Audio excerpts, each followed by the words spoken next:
Hey, what's up again, YouTubers?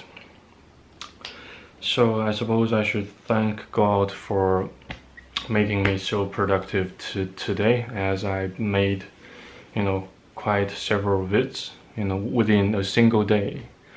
And yeah, I don't even have the time and the energy to edit and upload the vid I produced last night. Actually, to be more precise, the vid that one of the vids that I produced last morning.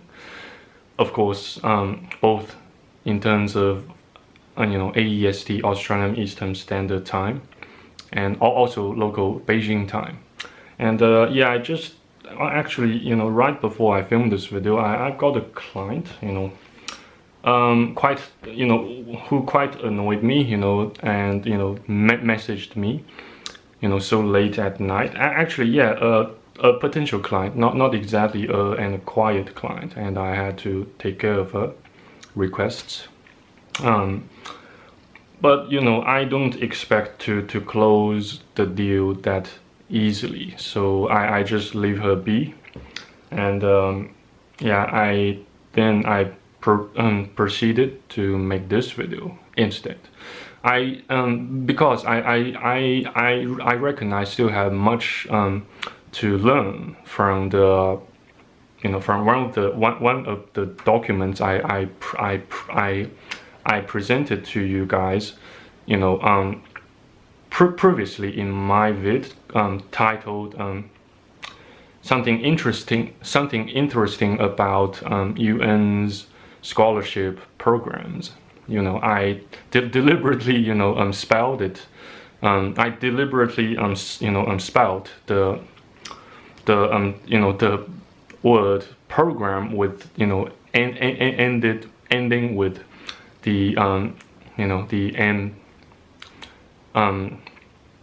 double N and E to make myself look more British in the videos. You can say, yeah, I am trying to play cute or act cute, that kind of thing, maybe also act elegant, since yeah, quite surprisingly, my channel has managed to attract plenty of folks from Great Britain, and in turn, as a result of such phenomena, I have, yeah, like I mentioned in my previous videos, I kind of decided to make myself speak in British accent as much as I can, while in the meantime I still try my utmost best to maintain my American accent, and also as well Aussie accent. Also in the meantime, perhaps a bit of vocabs of Singlish, since I lived in Singapore for quite a few years back in the days, while I was still in high school, while I was still a high school student, and innocent but also kind of horny high school student. So yeah, so I would like to resume this video by reading, by continuing reading the document that I presented to you last time about UN's scholarship program. It's pretty much, I pretty much finished reading at least 1/8 of the whole document, aside from the appendix, if you don't count the appendix as part of the document per se. So yeah, so I would like to read which part in this video. I would like to read the part, since it's pretty much impossible for me to read the table, to convert tables, to convert data tabulated in tables into plain words. So I'm just going to read what I can read without violating anybody's or any entity's rights. So without further ado, if I could beg your pardon, shall I begin? So I will have to move straight to part 6 or part 4 of this whole document, I suspect. Maybe, yeah. Data analysis. Yes, let's begin with analysis of current sources of scholarship data. Yeah. So part 4, analysis of current sources of scholarship data. The following sources are assessed within the context of available recipient data, which was limited, or data that indicated the targeted recipient groups of international scholarships offered by national governments, while the focus of the analysis and subsequent findings is on scholarships offered by national governments of developed and developing countries to students from developing countries. The current section also includes a brief discussion of scholarships offered by non-government and non-profit organizations, corporations, and other multilateral agencies to students from developing countries.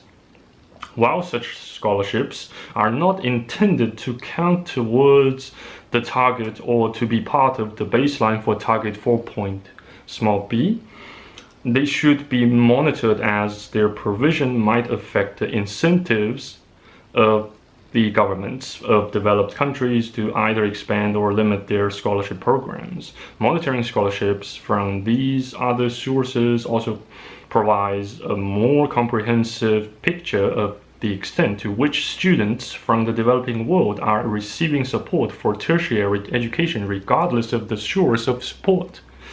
Any data presented on other sources of scholarship in the subsequent sections of this paper is intended for purely comparative purposes. Oops. Excuse me.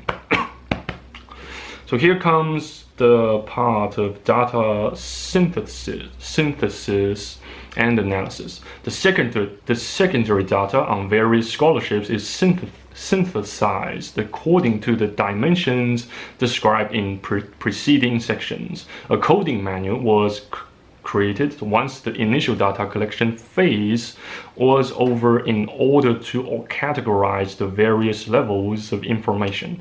The name and sponsoring / funding source of scholarships was documented in addition to various other components. This topology of programs includes, for instance, categorical variables for sponsoring source such as government bracket number 1, non-profit organization bracket number 2, or corporation bracket number 3. Well, of course, number 3 inside the bracket, excuse me, yeah. The corresponding website of where the scholarship was found is also included. The detailed database of scholarships used in the analysis is included as a Microsoft Excel attachment to this paper. Based on the established criteria for the current analysis, a total of 111 international scholarship programs in 51 countries were included in the overall analysis, with the United States offering the most scholarship programs for international students. Table 1A in the appendix includes a full country level breakdown. So pay special attention. Do bear in mind that you'd better pay special attention to table 1A in the appendix, which includes a full country level breakdown when it comes to issuing scholarships by countries, both developed and both developed and developing. Excuse me for the glitch in my system. The 111 scholarships included those from all sources and were further disaggregated into those offered by governments and those offered by other providers. Some of the countries listed in the table offer scholarships as a dual sponsor of a program. For example, the DAAD or DAD Shall I pronounce it as DAD, or the DAD, DAAD, capital D, capital A, capital A, capital D, German Egyptian Research Long-Term Scholarship, aka GERLS in the bracket, is funded by both German and Egyptian government agencies. Such programs are reported within all sponsoring countries.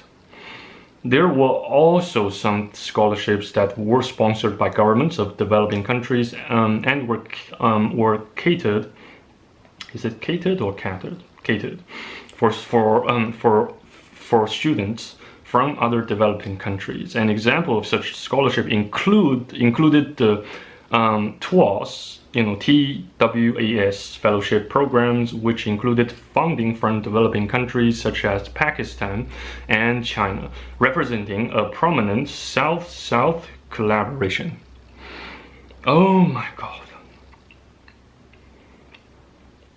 This is such an amazing discovery, excuse me. The chewing gum inside my mouth was about to melt, so I have to spit it out, for the sake of cleanness and neatness. Otherwise, I can get, so fiercely scolded by my grandma if I leave a piece of garbage unattended out in the open.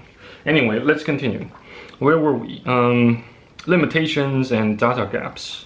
Our analysis suggests that there are significant gaps in the collection and reporting of global data on scholarship recipients in the tertiary sector. The most significant challenge in the current study and analysis was the unavailability of readily accessible data regarding the total number of recipients as well as the characteristics of scholarship recipients, which includes both demographic characteristics as well as details of national origin. So here comes the bullet points. Total number of targeted award versus those actually received. While many scholarships programs make available information on the number of planned or intended awards, data on the actual number of scholarships awarded and on the final recipients of these awards is limited. The British Chevening Fellowship, CH Evening Fellowship, for instance, may provide specific country-level objectives, but does not present any statistics on the actual number of awards granted and the demographics of its scholarship recipients. At the other end of the spectrum is the Fulbright program, which is one of the few large scholarship programs where such information exists and is continuously monitored. Here comes the second bullet point that carries some amounts of data again. Country and origins of scholarship recipients. Unless certain countries or regions such inside the bracket, such as Africa, inside the bracket, are the sole target region of scholarship programs, most such interventions do not provide clear data on the specific countries from which they invite applications.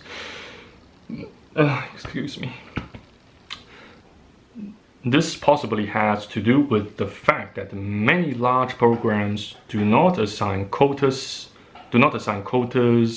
or other such fixed targets for a minimum number of scholarships to be awarded to students from particular countries or regions. Hence, the scholarship is open to students from all countries, and it becomes increasingly difficult to assess to what extent students from the developing world applied for such opportunities, and more importantly, how many actually received scholarships.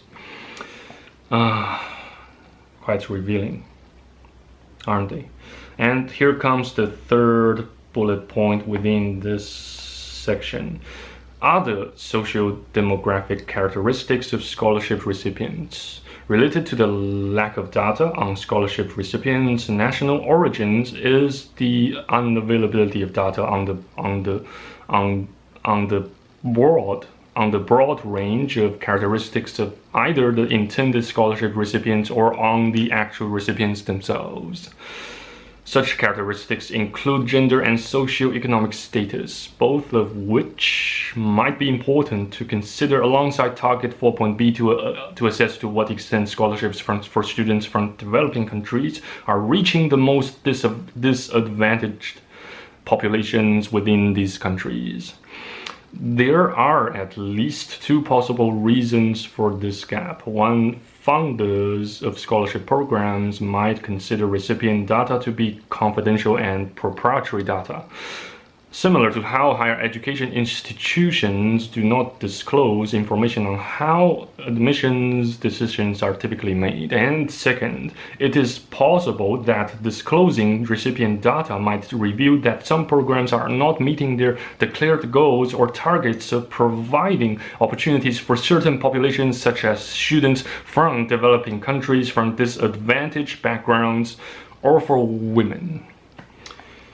This one sounds kind of daunting, doesn't it? And furthermore, we have language accessibility also serves as a barrier when gathering information about the recipient population, thus limiting us from documenting the extent to which a program is open to students from developing countries. This was problematic for programs such as what? Colfuturo, COLFUTORO, and the Chilean government's bicentennial scholarship, which do not have public information available in English, restricting us from documenting whether or not the programs were available to citizens of other developing countries. As a result, the current analysis may reflect an over-representation of scholarship programs which provide information in English. And furthermore, we have, from a monitoring perspective, the future implications of the data limitations described above are twofold. Not only will be it challenging to monitor future progress towards target 4.b, which is aimed at developing countries, but it will also be difficult to project and plan for the number of awards for developing countries that might become available in a given year. Excuse me. While it was not within the scope of the current analysis to determine the specific reasons for the limited availability of scholarship recipient data, some plausible reasons might be that governments as well as other providers do not maintain detailed databases and perhaps do not see the value in gathering this type of data. For others, the data might be considered confidential and proprietary, hence not made available publicly. Regardless of the reason, here it comes. The current analysis and the data gaps underscore the importance of transparency, and for major scholarship programs to be open to sharing information that can lead to a better understanding of how scholarship programs further the goal of development. Excuse me. And given the clear data gap between scholarship targets and recipients, the studies team revised its methodology to compile information on the intended target population for the scholarship programs where data on recipients was not available. Hence, the intended number and types of scholarships from the year 2014 and / year 2015 academic year served as a proxy for the number that were perhaps actually awarded or received by targeted recipients. When available, data on the national origins of targets recipients was used in the analysis, but scholarship programs that lack country level breakdowns were also included, provided they had a stated intent and mission of being available to all international students. Here comes the bracket again. Here the words goes into the bracket, including students from developing countries. Oh my god. So there are, the next session will be scholarships by non-governmental sources. Jesus, so what can we get out of this? actually, I haven't so closely examined the appendix yet, so I can't give you a definitive answer here. So here, I wish this video serves its purpose of kind of teaching you how to overcome your speech anxiety, your stuttering. So in order to overcome stuttering, first of all, you must overcome fear of speaking. You can get started by reading, a certain text from a book or from a document online or from other sources, as long as you can get something for yourself to read, to vocalize your thoughts and ideas and be able to present them in front of your audiences, even if your audiences are currently sitting on a couch or on a chair on the other side of the globe. So you must learn to overcome the anxiety. And it always, I know for certain folks, especially dudes who are single, who are fatherless, who don't have any backups, and do not worry, I will always remain here to serve my purposes, of backing you up. Well, reading at least will give you another benefit. Do bear in mind that so long as you read it aloud, you assimilate. It enables you to assimilate information more quickly. It allows you to assimilate and process information more quickly. Then you just put it inside. Just put the textures in front of your eyes, and you look at the characters, the text, in such a monotonous manner and fashion, and somehow you begin to get depressed and lonely and not so motivated, in contrast to the very beginning, where you decided to go for it, to take a leap of faith, in order to overcome some challenges, some difficulties that have occurred or tend to occur in your lives. So what do I get out of reading these online documents and books? Well, of course, to create contents on YouTube, that's on the one hand. On the other hand, I can demonstrate how I managed to at least partially overcome stuttering, if not completely social anxieties or anxieties that has anything to do with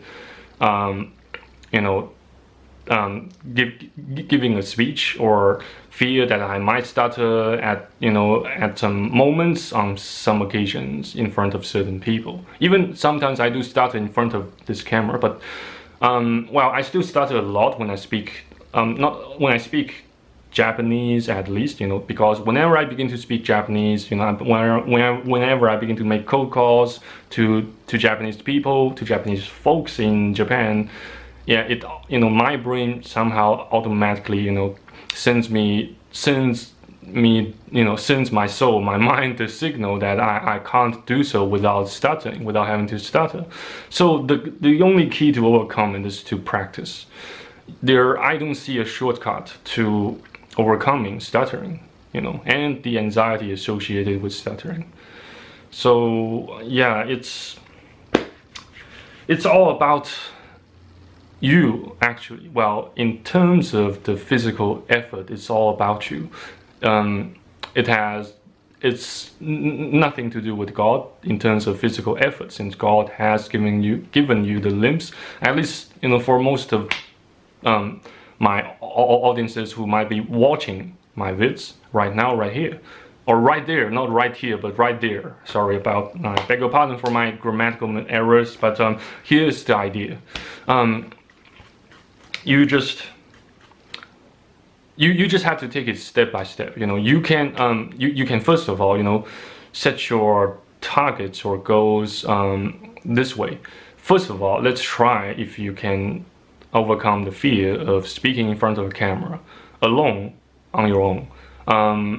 perhaps, yeah, for those who suffer severe stuttering or stammering, it might still pose a huge challenge to you. Perhaps, yeah, you can get started by recording, the process, in which you vocalize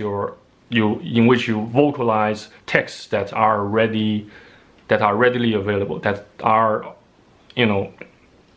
already that have already materialized, on sheets of paper, such as books or ebooks. You just read them, record them.